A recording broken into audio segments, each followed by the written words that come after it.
Glad to have you with us here on this edition of Seattle Seahawks Today, powered by Chat Sports. Tyler Jones here, and we're talking ball-out candidates for 2024. I got 5 players who I think are due for breakout seasons under new head coach Mike Macdonald, who I believe Macdonald and this coaching staff could take to that next level. We'll explain who they are and why coming up in just a matter of moments. Before we do, you want your favorite Seahawk players to ball out this season? Like the video. Simple as that. I've been told if you like the video, then all your favorite Seahawks are going to have a fantastic season in 2024. Don't chance it. Don't need to risk it. Just do your part. Like the video if you want your guys to ball out. We'll get started with today's show. Let's begin with Kenneth Walker III, K9. The Seahawks running back enters his 3rd year in Seattle. And he's had a good start to his career with the Seattle Seahawks so far to this point. But now we're looking for him to take that next step. Go from good to great. There's no reason why Kenneth Walker should not be in the discussion to be a top 5 running back in the National Football League. We know he's got the talent, but now he's got to be put in the best position to succeed. The offensive line in 2024 should be greatly improved from what it was a season ago. But then I also look at this system that's in place. I know typically when we think air raid offense, we think about teams that pass the football a whole lot, right? But what we've seen with the air raid system is that this offense over the years has evolved where the run game is a crucial part of an air raid scheme.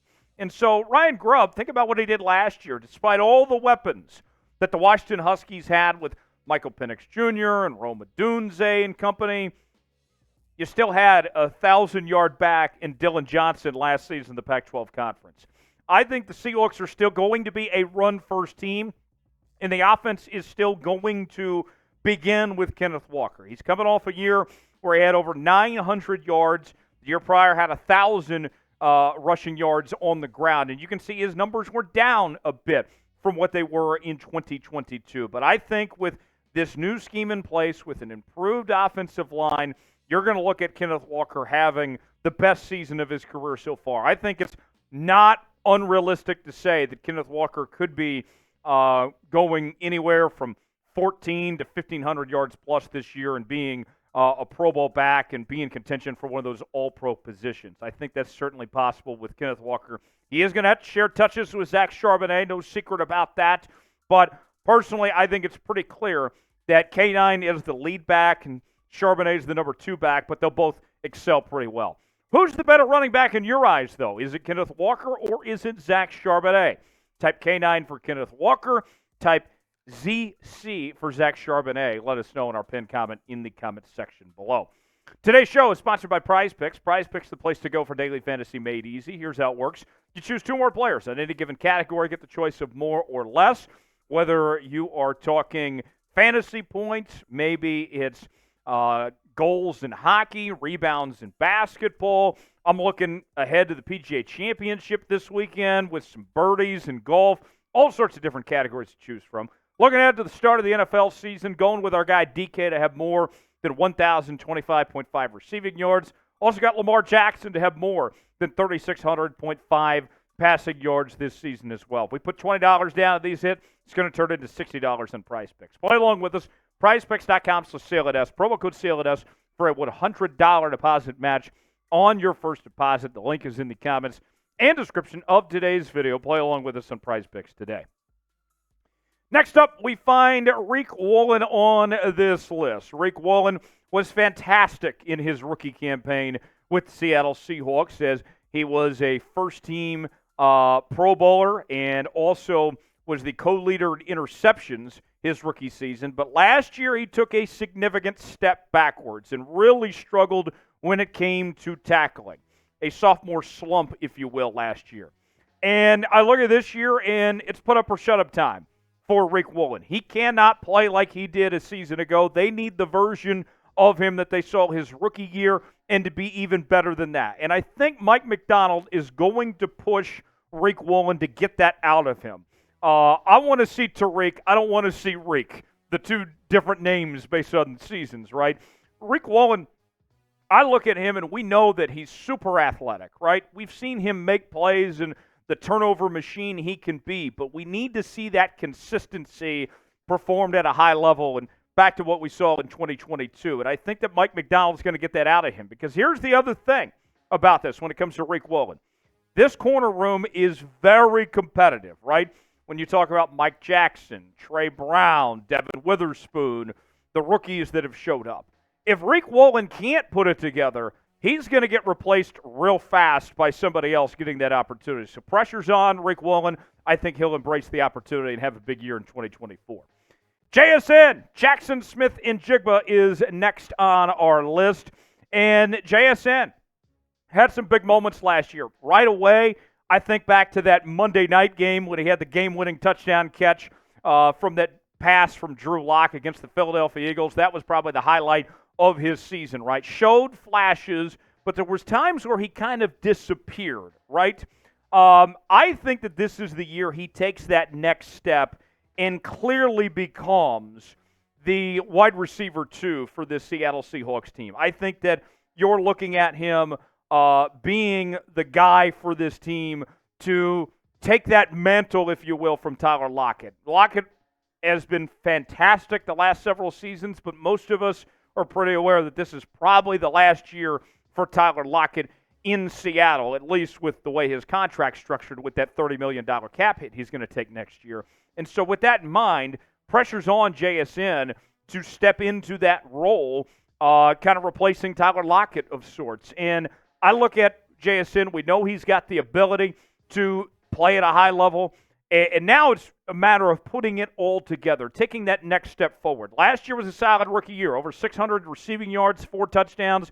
I don't think there's any reason why JSN can't have a 1,000-yard season this year. And you look at this offense, this air raid scheme, it's all about spacing, right? Getting guys out in space and attacking the middle of the field. And that's where JSN, I think, can be a natural fit for what the Seahawks want to do on that end. Who's going to have a better year? Is it JSN or is it Tyler Lockett? I think this is the year for JSN. If you think it's JSN, type JSN. If you think it's Tyler Lockett, type TL for Tyler Lockett. Let us know in the comment section below.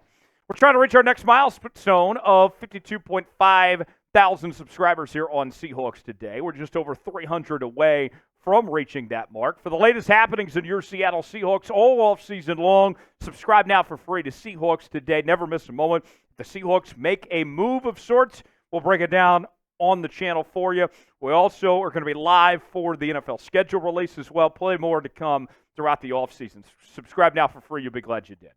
Next up, we find Boye Mafe. Boye Mafe had a very good season in 2023. He led the team in sacks, also set the franchise record for most games with a sack, with 7 in a row. But even with that said, it was still an inconsistent season for Boye Mafe. After he set that record, he kind of went MIA for a bit as he disappeared at times. But I'll say this. One of the things that I think has been the calling card, if you will, of Mike Macdonald, when you look at what he did with the Baltimore Ravens, was the way that he developed edge rushers and really got the most out of them, right?